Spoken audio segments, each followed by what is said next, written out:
Bonjour à tous et bienvenue dans cette vidéo. Nous allons explorer en détail le programme du module électricité générale destiné aux deuxième année classe préparatoire à l'École nationale supérieure d'hydraulique de Blida. Comme je l'ai annoncé dans la vidéo précédente, ce module vise à permettre à l'apprenant de maîtriser plusieurs compétences, notamment les concepts de base de l'électrocinétique ainsi que les lois fondamentales des circuits électriques. En ce qui concerne l'électrocinétique, c'est une branche de la physique qui a pour objectif l'étude du courant électrique. Nous allons voir dans ce chapitre les points suivants. Parmi les notions de base essentielles, on a la notion circuit électrique qui est composée des éléments suivants: générateur, récepteur, fil de liaison. On distingue deux branchements possibles, le branchement en série et le branchement parallèle ou par dérivation. Le courant électrique, c'est le mouvement d'ensemble de porteurs de charge électrique au sein d'un matériau conducteur. L'intensité de courant I, c'est la quantité de charge traversant le conducteur par une unité de temps mesurée en ampères. La tension électrique, c'est la différence de potentiel entre deux points A et B. Donc la figure suivante récapitule tout ce qui concerne l'intensité de courant et la tension, symbole, unité de mesure, appareil de mesure et le type de branchement. Les signaux électriques, on constate qu'il y a les signaux continus qui sont constants en temps. Et les signaux variables, ce sont des signaux qui varient, ce sont des grandeurs électriques variant en temps. Il y a les signaux qui sont périodiques et des signaux non périodiques. Pour les signaux continus, sont délivrés par des sources de tension ou bien des générateurs. Donc, on constate qu'il y a le générateur idéal et le générateur réel. Le générateur idéal, donc ça donne une tension constante, quelle que soit la charge. Par contre, la source de tension réelle, elle comporte une résistance interne qui va changer la caractéristique tension-courant. Pour la source de courant, de même manière, il y a la source de courant idéale et la source de courant réel. Donc la source de courant réel comporte une résistance interne en parallèle, placée en parallèle avec le générateur de courant. Pour les signaux variables, on a le signal sinusoïdal qui est représenté par la forme cartésienne suivante: U de t égale à U max sinus oméga t plus phi. U max, c'est la tension maximale présentée en volts. Oméga, c'est la pulsation en radians par seconde. Le phi, c'est le déphasage en radians.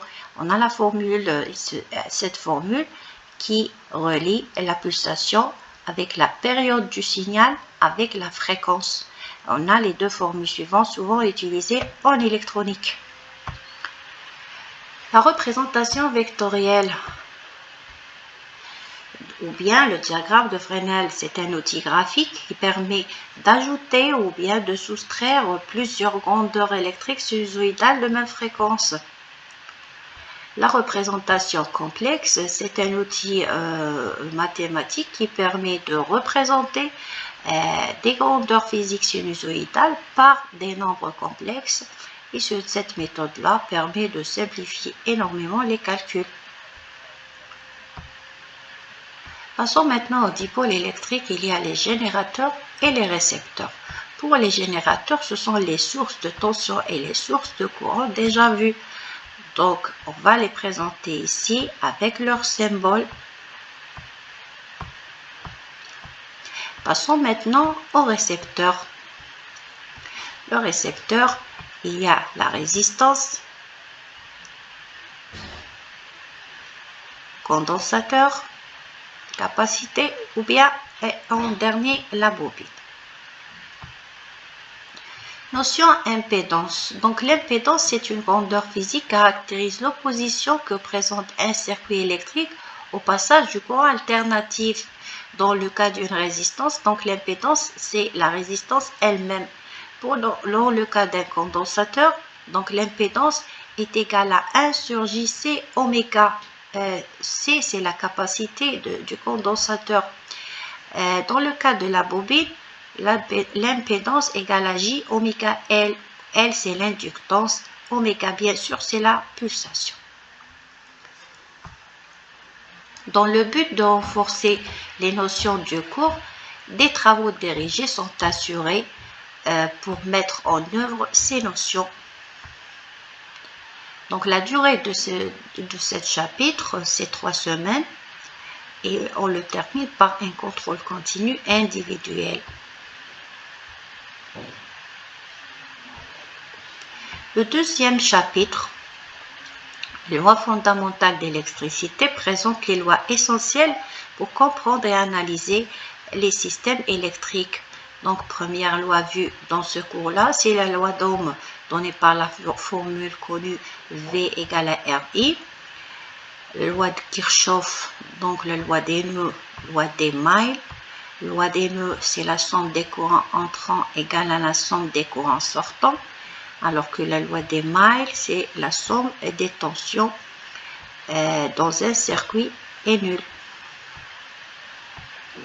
Le théorème de superposition est utilisé lorsqu'on a un circuit qui comprend plusieurs générateurs. Le courant est égal à la somme algébrique des courants obtenus dans cette branche lorsque le circuit est soumis à une seule source. Le théorème de Thevenin, tout circuit électrique peut être modélisé par une source de tension appelée ETH en série avec une impédance ZTH. Théorème de Norton, donc tout circuit électrique linéaire peut être remplacé par un générateur de courant IN en parallèle avec une impédance ZN. Pour le théorème de Millman, dans un circuit composé de multiples branches mises en parallèle, donc la tension en point milieu est donnée par cette formule. Pour le dernier théorème vu en cours, donc c'est le théorème de Kinley. Donc ce théorème permet le passage d'un circuit étoile en un circuit équivalent en forme triangle ou bien l'inverse en utilisant les équations suivantes. À la fin de ce chapitre, on présente bien sûr les activités d'apprentissage qui sont présentées ici.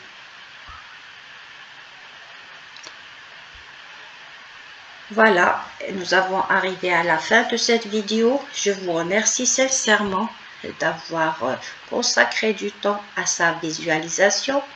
J'espère que cette présentation vous a permis d'avoir un aperçu clair sur ce module. Alors n'hésitez pas à laisser des commentaires et des questions et à bientôt.